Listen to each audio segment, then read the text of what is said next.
vanaand se inleiding van die Nederlandse geloofsbelijdenis bestaan eintlik uit twee gedeeltes. Ons gaan hierdie jaar nou die Nederlandse geloofsbelijdenis behandel.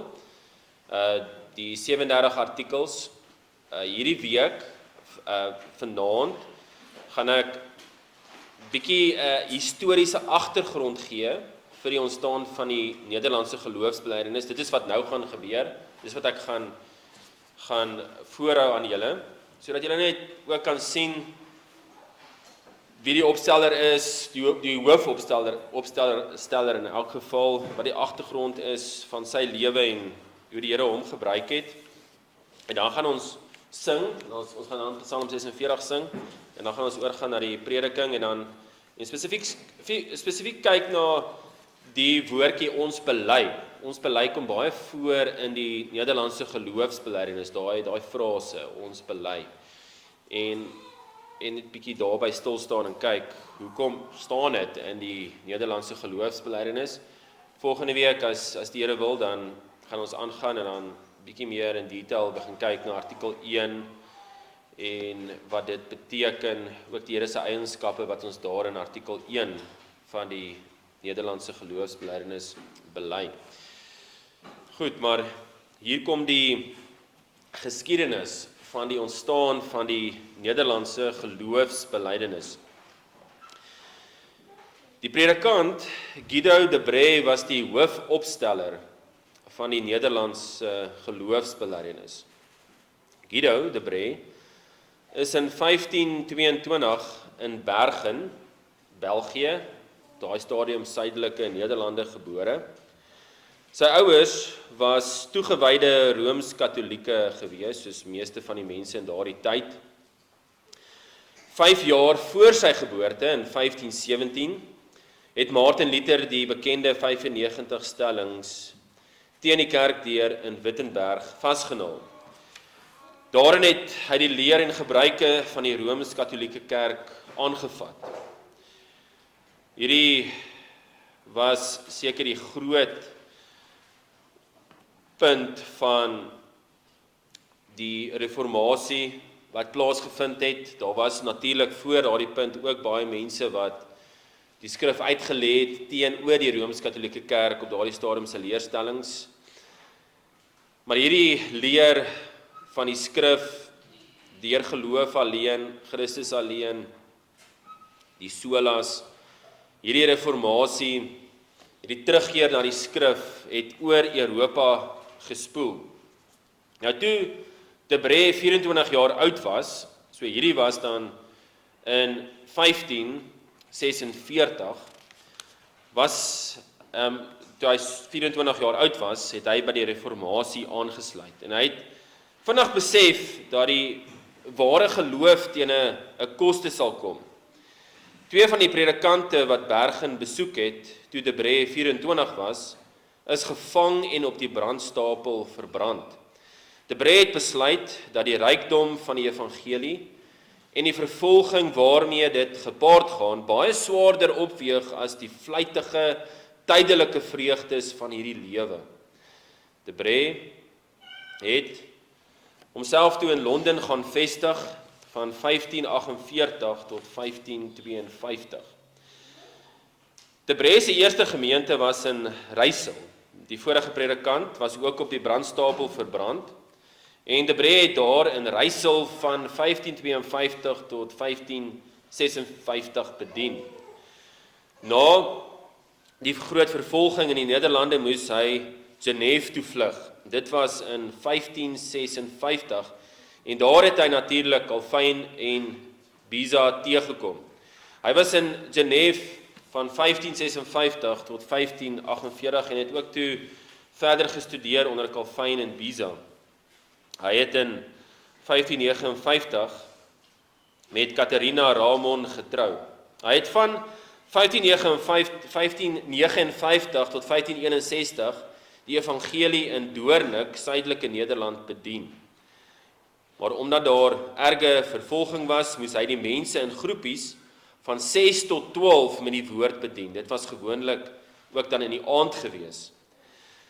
In 1561 het Debré die belydenis waaraan hy en ander toe al vir 'n rukkie gewerk het oor die muur van die regeerder in Doornik gegooi.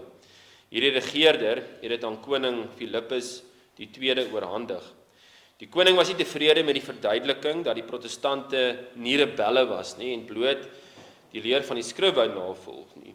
Doornik het hierdie dorp Doornik het die toren van die koning ervaar en Debré moes dan vir die volgende 5 jaar vlug vir sy lewe. Van 1566 tot 1567 was Debré geroep om die predikant van Valenciennes te wees of Valenciennes te wees. Die ondersteuning vir die reformatie het gegroei dan ook in hierdie plek en in die omgewing. Duisende mense het gegaan om Debré te hoor preek. Die regering het opgetree, die stad is ingeneem, mense is in hegtenis geneem. Debré het ontsnap, maar hy is tydens sy vlug gevang en in die tronk gestop. 2,5 maande later op 31 Mei 1567 is hy opgehang. Hy laat sy vrou en 5 kinders agter. Ons kry baie insig in hierdie belydenis, dis nou die Nederlandse geloofsbelydenis en spesifiek in die ons glo stelling, wanneer jy kennis maak met hierdie agtergrond van Debré en die opstel van die Nederlandse geloofsbelydenis. Die Nederlandse geloofsbelydenis is nie 'n akademiese dokument nie, maar 'n belydenis gebore uit vervolging as gevolg van wat die mense geglo het wat die skrif leer. En om persoonlik kennis te maak met Guido Debré is dit miskien gepas om dan ook sy brief wat hy aan sy vrou of uittreksels daaruit wat hy aan sy vrou geskryf het, dan ook te hoor.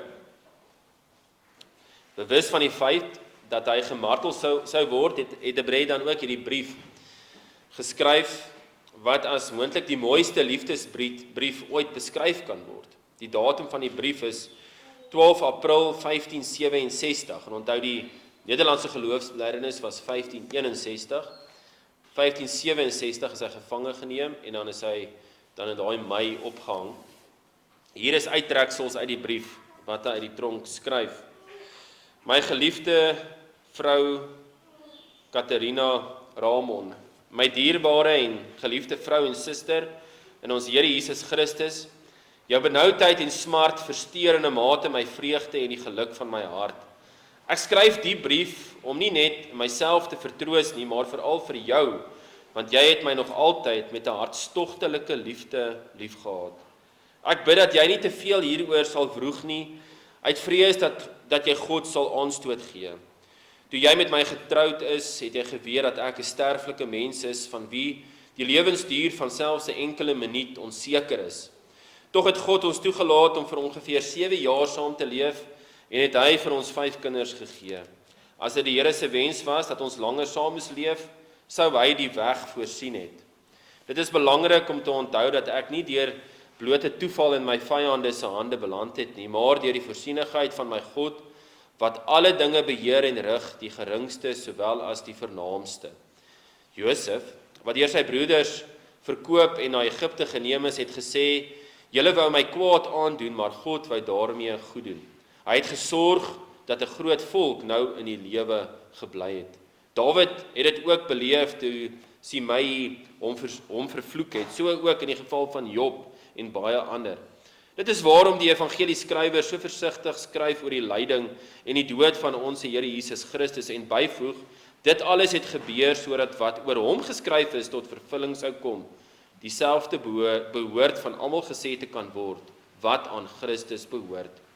Dit is baie waar dat die menslike rede teen hierdie leerstelling in opstand kom en dit soveel moontlik weerstaan en ek het dit self ook baie sterk beleef. Ek het begin sê, my God, U het dit so laat gebeur dat ek in die tyd gebore is wat U bepaal het. My hele lewe lank het U my bewaak en van groot gevare beskerm en U het my uit elkeen gered. En as my tyd nou aangebreek het om van hierdie lewe af oor te gaan na U toe, laat U wil geskied. Ek kan nie uit U hande ontvlug nie en selfs al kon ek, sou ek nie, want dit bring my vreugde om my aan U wil te onderwerp. Al die gedagtes het nie net my hart gevul met groot blydskap op daardie oomblik nie, maar vul my voortdurend met geluk, wat ook my hart rustig maak. Daarom bid ek dat jy, my liewe en getroue metgesel, saam met my bly sal wees en God saam met my sal dank vir wat hy gedoen het. Hy doen immers niks wat nie regverdig en billik is nie. En jy moet glo dat dit tot my beswil en vir my vrede is. Jy het my arbeid, kruis, vervolging en beproewings wat ek moes deurmaak self gesien en ook beleef. En jy het selfs deel daaraan gehad toe jy in my tyd van ballingskap saam met my gereis het. Nou het my God sy hand uitgesteek om my in sy geseënde koninkryk te ontvang. Ek sal dit voor jou sien en wanneer dit die Here behaag, sal jy my volg. Hierdie skeiding is nie vir ewig nie.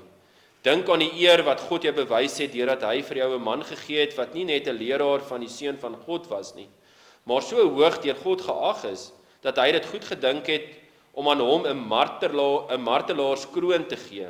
Ek is gelukkig, my hart is lig en te minne van my beproewings kom dit niks kort nie. Ek leef nou uit wat ek aan ander verkondig het. Nou moet ek bely dat toe ek dit verkondig het, ek van die dinge wat ek tans moet deurmaak gepraat het soos 'n blinde man van kleur praat. Ek bevind my in 'n baie goeie skool. Die Heilige Gees inspireer my voortdurend en leer my hoe om die wapens in hierdie stryd te gebruik. My dierbare suster en getroue vrou, ek smeek jou om in jou beproewings troos te vind in die Here en om jou bekommernisse aan hom te gee. Hy is die man van gelowige weduwees en die vader van arm weeskinders. Hy sal jou nooit verlaat nie. Daarvan verseker ek jou. Gedra jouself as 'n Christen vrou, getrou in die vrees van God, soos jy nog altyd was, en bring deur jou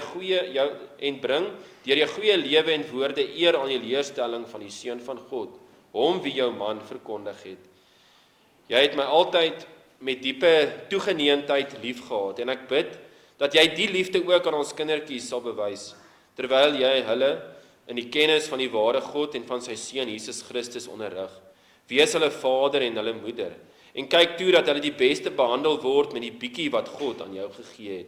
As God jou die guns bewys en jou toelaat om na my dood as weduwee saam met ons jong kinders te leef, is dit goed so. Indien jy dit nie kan doen nie en jy tekort het, gaan dan na 'n goeie man, getrou en godvreesend. Ek sal ook wanneer ek kan vir ons vriende skryf en hulle vra om te sorg vir jou. Ek glo nie dat hulle sal toekyk hoe jy tekort skiet nie. Volg weer jou gewone roetine nadat die Here my kom haal het. Jy het ons dogter Sarah, wat binnekort groot sal wees. Sy sal jou metgesel wees en jou in jou swaar kry bystaan. Sy sal jou en jou beproewings vertroos en die Here sal altyd by jou wees. Groet al ons vriende namens my en vra dat hulle vir my tot God sal bid, sodat hy my die krag, woorde en wysheid sal gee, asook die vermoë om die waarheid oor die Seun van God tot aan die einde en tot die laaste asemteug van my lewe te handhaaf. Vaarwel, Katerina, my wonderlike vriendin. Ek bid tot my God dat hy jou sal vertroos en dat jy tevredenheid sal vind in sy goeie wil. Hou my brief as 'n herinnering aan my, dra my groete aan my moeder oor. Stuur ook groete aan my goeie suster. Genade vir jou vir altyd. Jou getroue man, Guido de Bree, verkondiger van die woord van God by Valenciennes en tans 'n gevangene vir die Seun van God by die bogenoemde plek. Kom ons sing. Deuteronomium hoofstuk 30 en dan lees ons daar vanaf vers 1 tot 20.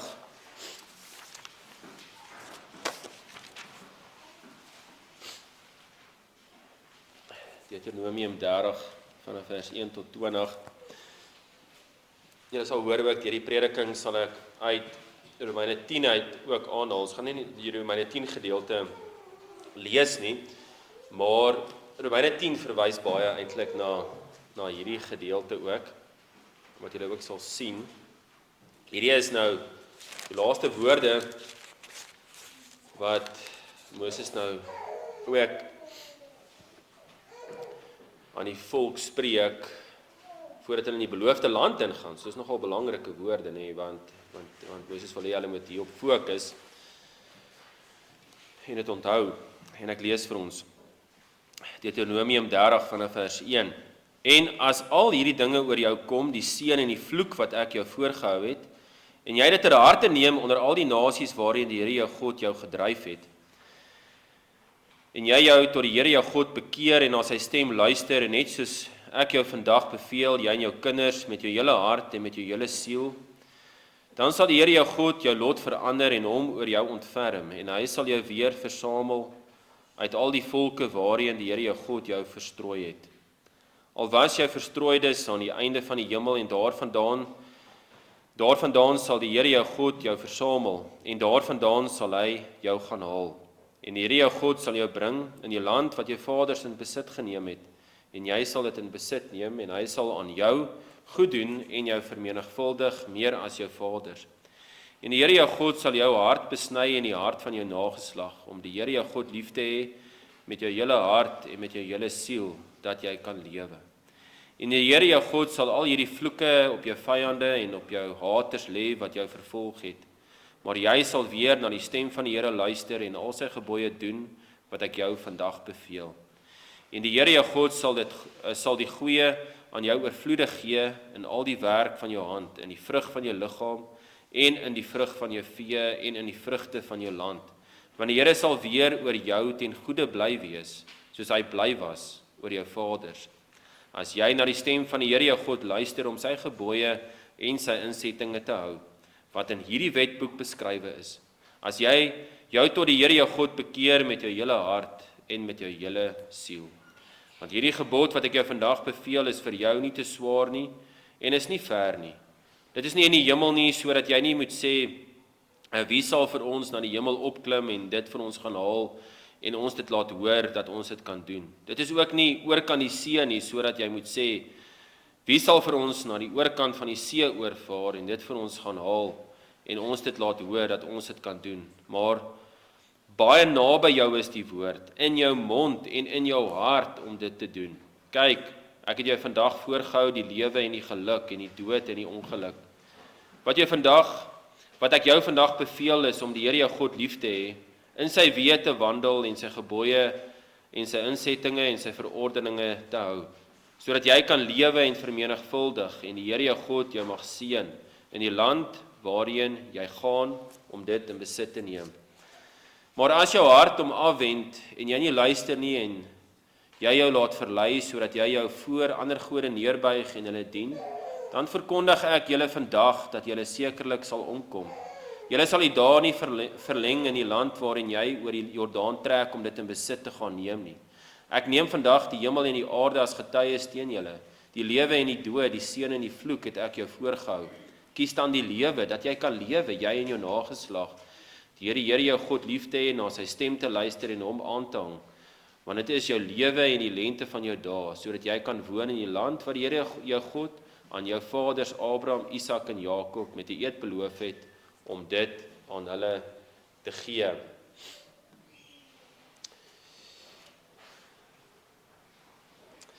Die artikel 1, soos baie van die Nederlandse geloofsbelijdenis artikels, begin met die woorde ons glo. Artikel 1 kan ek dan ook vir julle soms so voorhou. Het gaan oor die enige God. Ons glo almal met die hart en bely met die mond dat daar 'n enige en enkelvoudige geestelike wese is wat ons God noem. Hy is ewig, onbegryplik, onsienlik, onveranderlik, oneindig, almagtig, volkome wys, regverdig, goed en die alleroorvloedigste fontein van alles wat goed is.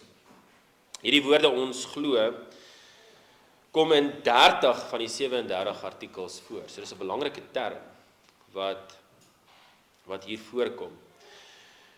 Nou die Nederlandse geloofsbelijdenis is 'n belydenis. Wat is 'n belydenis? Dit is 'n belydenis om God se woord in eie woorde te plaas. Dit is 'n belydenis ontstaan om te verwoord wat God se woord oor sekere sake leer. Nou belydenis moet dan ook nie teen die skrif staan nie, maar dit spreek die skrif na.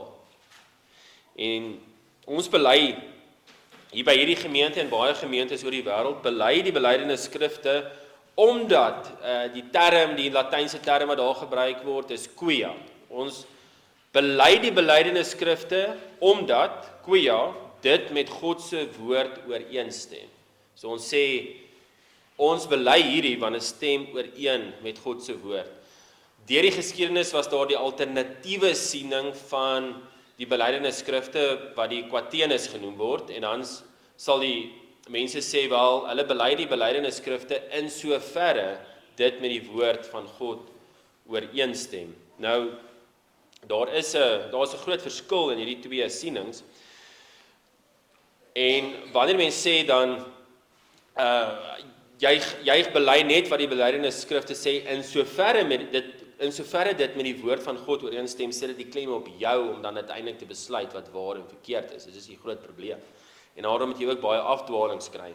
Maar wanneer jy sê ons bely die belydenisse skrifte omdat dit met God se woord ooreenstem, dan sê jy goed, ons glo regtig hierdie bely wat God se woord sê in ons eie woorde, maar in dieselfde asem sê mens, dit moet aan God se woord gemeet word konstant.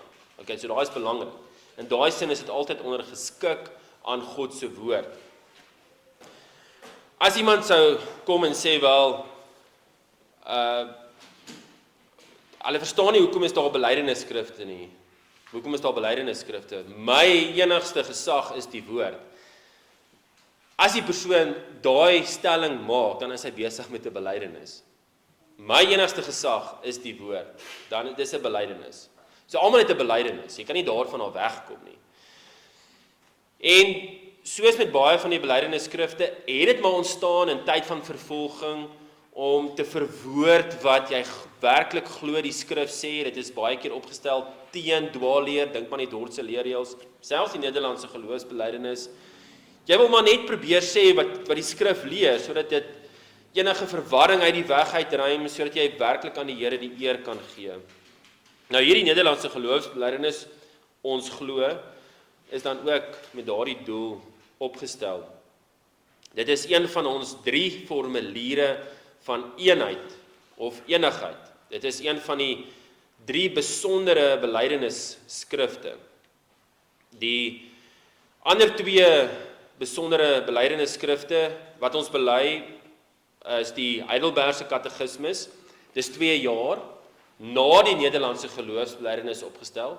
Nederlandse geloofsbelydenis 1561, Heidelbergse Katekismus daar in Heidelberg in Duitsland 1563. En die 3de besondere belydenisse skrif is die Dordtse leerreëls. Dordtse leerreëls wat dan in 1618 opgestel is om te verduidelik wat die leer oor die uitverkiesing is, uiteindelik oor wat die Here se genade beteken teenoor sondaar mense. Die ander 3 belydenisse skrifte wat ons ook bely, noem ons die algemene belydenisse skrifte. Hoekom? Want dit word algemeen deur die kerk bely, selfs deur die Rooms-Katolieke kerk en die Griekse ortodokse kerke en baie ander kerke, selfs baptiste kerke. Die 3 is die apostoliese geloofsbelydenis, die 12 artikels, die oudste. Dan is dit Nicea en Athanasius. Daar is die 3 algemene belydenisse skrifte. Nou as ons spesifiek kyk na die Nederlandse geloofsbelydenis, dan word die Nederlandse geloofsbelydenis eintlik in 2 hoofkategorieë ingedeel. Die artikels 1 tot 11 gaan oor God. Daar beskryf dit wie God is. En dan vanaf artikel 12 tot artikel 37, dan gaan dit oor God se werke, wat hy doen. So dit is maar net die 2 groot opdelings van die Nederlandse geloofsbelydenis. Maar vir vanaand is ons klem dan op hierdie woordjies ons glo. Maar om ons glo te verstaan, waar kom dit uit die skrif uit, is dit tog belangrik om te begin by ek glo, want baie ekke word 'n ons. In Romeine 10 vers 13, dan is daar hierdie uitspraak, elkeen wat die naam van die Here aanroep, sal gered word. Met ander woorde, die wat die Here aanroep, en dit waarvoor hy staan, dis nou sy naam, waarvoor sy naam staan, en dit glo, sal gered word. Elkene. As jy, sê Romeine 10 vers 9, As jy met jou mond die Here Jesus bely en met jou hart glo dat God hom uit die dode opgewek het, sal jy gered word. Want met die hart glo ons dit tot geregtigheid en met die mond bely ons tot redding. Want die skrif sê, elkeen wat in hom glo, sal nie beskaam word nie. Dis Romeine 10 vers 9 tot 11. Die Here het die belydenis, die geloof in ons harte en op ons monde gesit. Ons hoef nie deur goeie werke gered te probeer word nie, en ons kan ook nie. Romeine 10 vers 5 sê dit ook, want Moses beskryf die geregtigheid wat uit die wet is. Die mens wat hierdie dinge doen, sal daardeur lewe. Nou, daardie aanhaling is Levitikus 18 vers 5, wat basies daarop neerkom, dat as iemand die wet volmaak nakom, dan sal hy die ewige lewe ontvang. Maar die sondige mens kan nie volmaak die wet nakom nie. Die wet sê, doen en jy sal lewe. So die wet vra geregtigheid. Die evangelie, en dit is wat ons in Romeine 10 vers 6 tot 9 nou sal sien, sê, glo en jy sal lewe. Teenoor die wet wat gesê het, doen en jy sal lewe.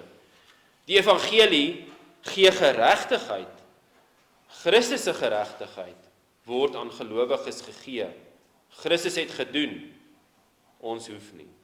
In die sin, dat ons nie hoef te doen vir verlossing nie.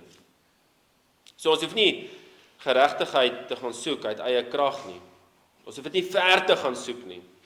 Romeine 10 vers 6 tot 7, maar die geregtigheid wat uit die geloof sê, dit, moenie in jou hart sê nie, wie sal in die hemel opvaar, naamlik om Christus af te bring? Of wie sal in die afgrond neerdal, naamlik om Christus uit die dode op te bring? Julle sien waarop hierdie verse neerkom is dat die geloof is by ons. Die genade kom na ons toe. Dit is die Here Jesus wat dit ook so bepaal het. Nou hierdie Romeine 10 vers 6 en 7 is 'n aanhaling uit Deuteronomium 30 wat ons gelees het. Deuteronomium 30 vers 12 sê, dit is nie in die hemel nie, sodat jy moet sê, wie sal vir ons na die hemel opklim en dit vir ons gaan haal en ons dit laat hoor dat ons dit kan doen.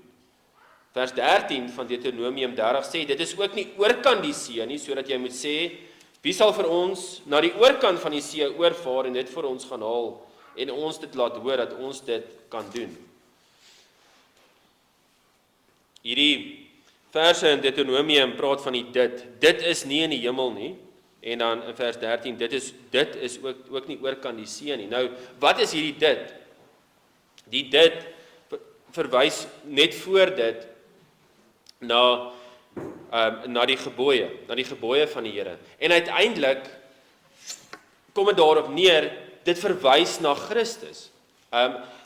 So as jy kyk na vers 10 van Deuteronomium 30, dan sê dit, as jy na die stem van die Here jou God luister, om sy gebooie en sy insettinge te hou, wat in hierdie wetboek geskrywe is, as jy jou tot die Here jou God bekeer met jou hele hart en met jou hele siel. Julle sien, dis die gebooie wat jy hoor, jy sien die sonde en jy bekeer na die Here jou God. Daai is 'n noodwendige kettingreaksie. Uiteindelik verwys dit na Christus, want dit is Christus wat hierdie bekering bring. Bekeer na God met jou hele hart, sê vers 10 van Deuteronomium 30, en dan volg die gebooie in dankbaarheid. Romeine 10 vers 8 sê, naby jou is die woord, in jou mond en in jou hart.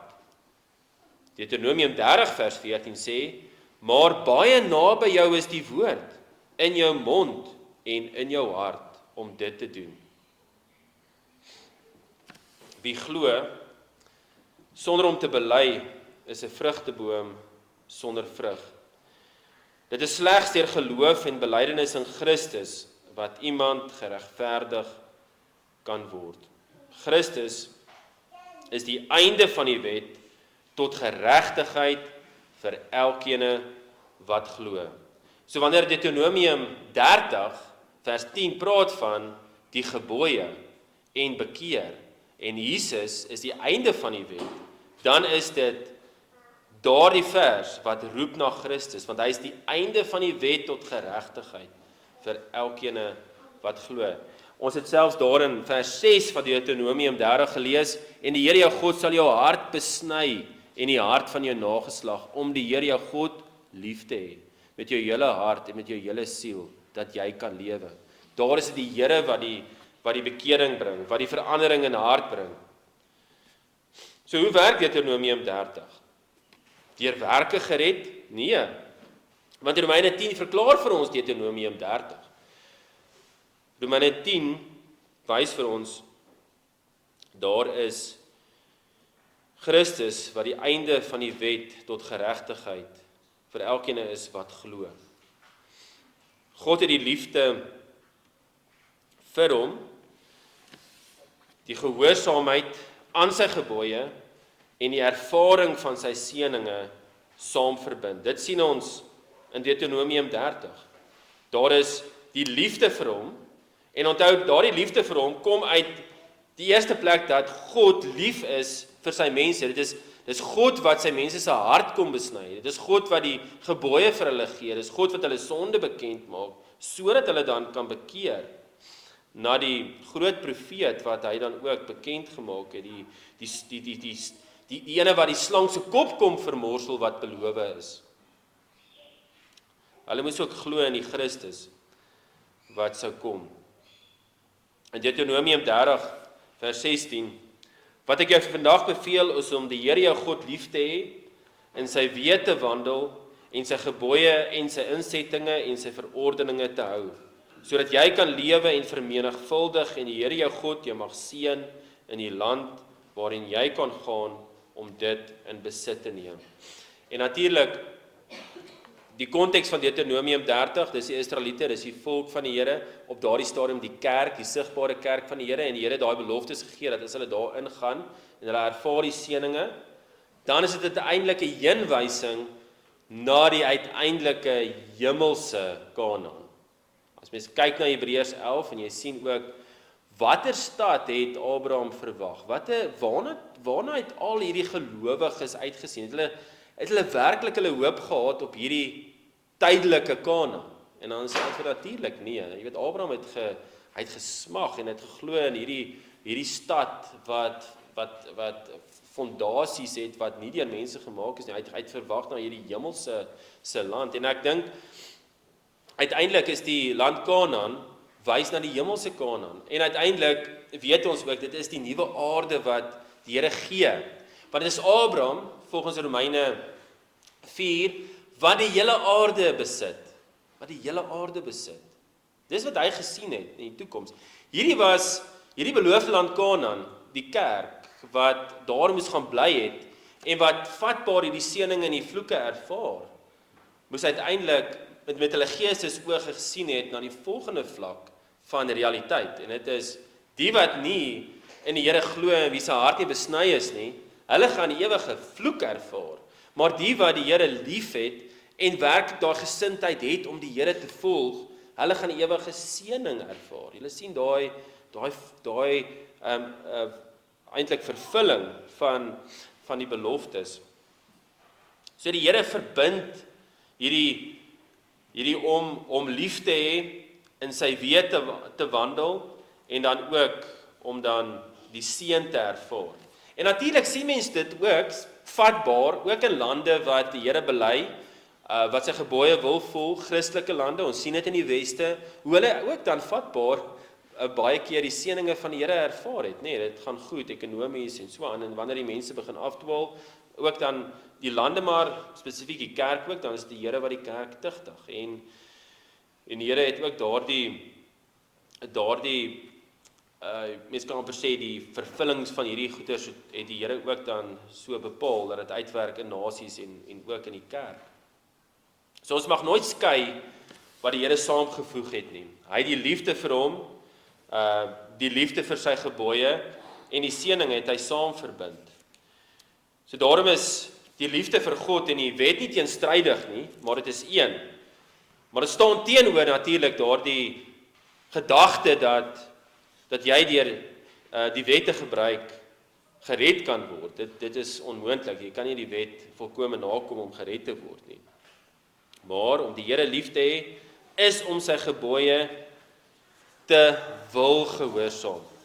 Om in sy weë te loop, is om deur God geseën te word. Dit is nie net bloot die pad na vreugde nie, maar dit is ons vreugde om hom lief te hê en sy wil te doen.